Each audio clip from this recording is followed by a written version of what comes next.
Bismillahirrahmanirrahim. Assalamualaikum warahmatullahi wabarakatuh. Innal hamdalillah nahmaduhu wa nasta'inuhu wa nastaghfiruhu wa na'udzu billahi min syururi anfusina wa min sayyiati a'malina may yahdihillahu fala mudilla lahu wa may yudlil fala hadiya lahu. Asyhadu an la ilaha illallah wa asyhadu anna Muhammadan abduhu wa rasuluhu la nabiyya ba'da. Puja dan puji syukur marilah kita panjatkan kehadirat Allah Subhanahu wa taala, karena berkat limpahan dan karunia-Nya lah kita masih bisa menikmati indahnya ibadah di bulan suci Ramadan. Salawat serta salam tidak lupa selalu kita sanjungkan kepada junjungan kita, Nabi besar kita, Nabi Muhammad SAW. Pada kesempatan kali ini saya akan bertausiah atau berkultum tentang husnuzon. Husnuzon ini berasal dari bahasa Arab, yaitu dari dua kata bahasa Arab. Yang pertama adalah husnu, yang artinya baik, dan yang kedua adalah azan, yang artinya prasangka. Jadi prasangka yang baik. Nah, secara istilah husnuzon ialah berprasangka baik terhadap diri sendiri, terhadap orang lain, dan terhadap Allah Subhanahu wa taala. Nah, adapun macam-macam dari husnuzon. Yang pertama adalah husnuzon kepada Allah Subhanahu wa taala, yang kedua adalah husnuzon kepada diri sendiri, dan yang ketiga adalah husnuzon kepada orang lain. Nah, pada dasarnya mungkin husnuzon kepada diri sendiri dan husnuzon kepada orang lain ini sudah lumrah kita jumpai, karena ini sifatnya subjek dan objeknya bisa kita lihat sendiri, karena subjek dan objeknya adalah makhluk Allah. Namun yang agak sulit, yang mungkin yang agak kita kurang pahami atau kita kurang singgung dalam kehidupan ini adalah tentang husnuzon kita kepada Allah Subhanahu wa taala. Oleh karenanya saya bakal lebih menekankan tentang husnuzon kita kepada Allah Subhanahu wa taala. Nah, husnuzon kepada Allah Subhanahu wa taala berarti kita selalu berprasangka baik kepada Allah Subhanahu wa taala terhadap apa? Terhadap segala hal ataupun takdir yang telah Allah tetapkan kepada kita. Kadangkala kita tidak selalu merasa cocok dengan apa yang telah Allah tetapkan. Nah, namun bisa jadi itu adalah yang Allah kasih yang terbaik kepada kita sebagai makhluknya. Karena pada dasarnya dalam setiap kejadian itu pasti ada hikmah. Nah, hikmah ini adalah hal yang sering dilupakan atau ditinggalkan oleh seseorang manakala ia sedang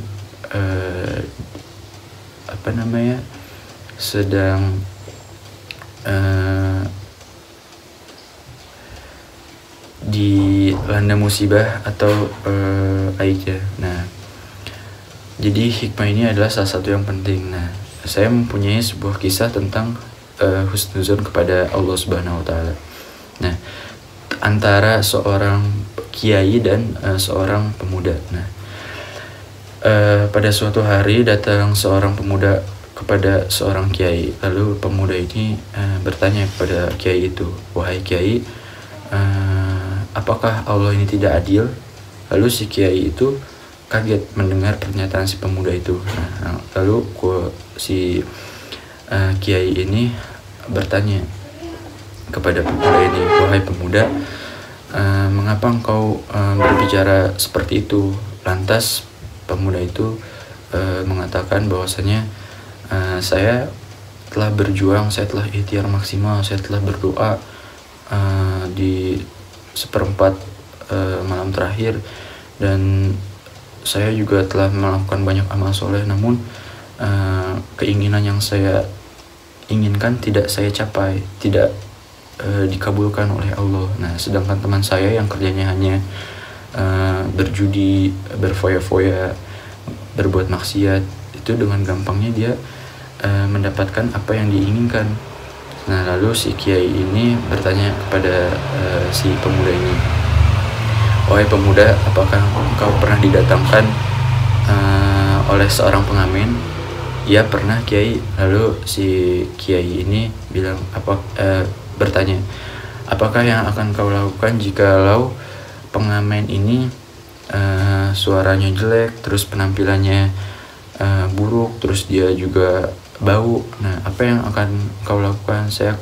Lalu si pemuda ini menjawab, saya akan langsung memberinya uang dan langsung menyuruhnya dia pergi. Nah, lalu lantas apa yang akan kau lakukan jika yang datang kepadamu ini adalah pengamen yang suaranya bagus, terus penampilannya juga bagus, terus juga dia wangi. Nah, lalu si pemuda ini menjawab, saya akan menunggu si pengamen itu hingga nyanyiannya selesai. Bahkan saya mungkin akan meminta untuk dia menyanyikan lagi untuk saya, dan baru nanti setelah itu akan saya kasih uang. Nah, lalu si kiai ini menyimpulkan bahwasannya mungkin bisa jadi karena Allah suka dengan kebaikanmu, Allah suka dengan ibadah-ibadahmu, maka Allah ingin terus untuk bisa mendengar, untuk bisa melihat kebajikan apa yang telah engkau kerjakan di dunia. Nah, jadi Allah ingin menunda untuk bisa memberi keinginan yang kau kasih. Tapi jika temanmu itu Allah mungkin sudah tidak suka dengan kepribadian atau hal-hal yang dilakukan oleh temanmu itu, oleh karenanya Allah langsung saja memberinya dia keinginan dan biar cepat dia pergi dan tidak berlama-lama dengan Allah. Nah, jadi dalam segala apapun keadaannya kita harus tetap terutama takdir yang telah kita dapatkan yang mungkin kita tidak cocok, kita harus tetap berprasangka baik kepada Allah, karena pada dasarnya yang baik menurut kita belum tentu baik menurut Allah, ya kan. Dan juga mungkin untuk musibah corona ini juga kita harus tetap berprasangka baik kepada Allah, karena jangan sampai kita menyalahkan takdir Allah. Karena sebagaimana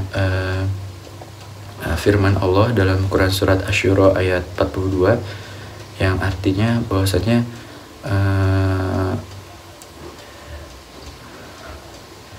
musibah itu datang karena perbuatan tangan manusia sendiri, gitu kan.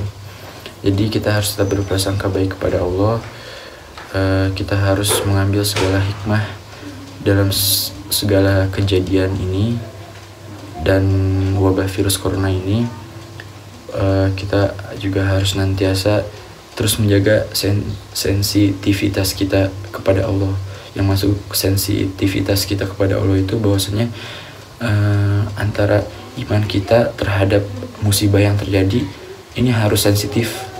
Jadi kita harus menyadari bahwasanya Allah ini pasti ada tujuan, maksud tertentu dalam memberikan musibah virus corona ini kepada umat manusia. Jadi hati kita, iman kita itu harus sensitif kepada musibah ini. Nah, dengan cara apa biar iman kita sensitif?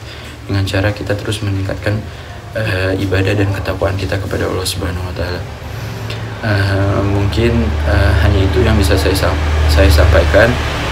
Kurang lebihnya mohon maaf. Wabillahi taufiq wal hidayah. Wassalamualaikum warahmatullahi wabarakatuh.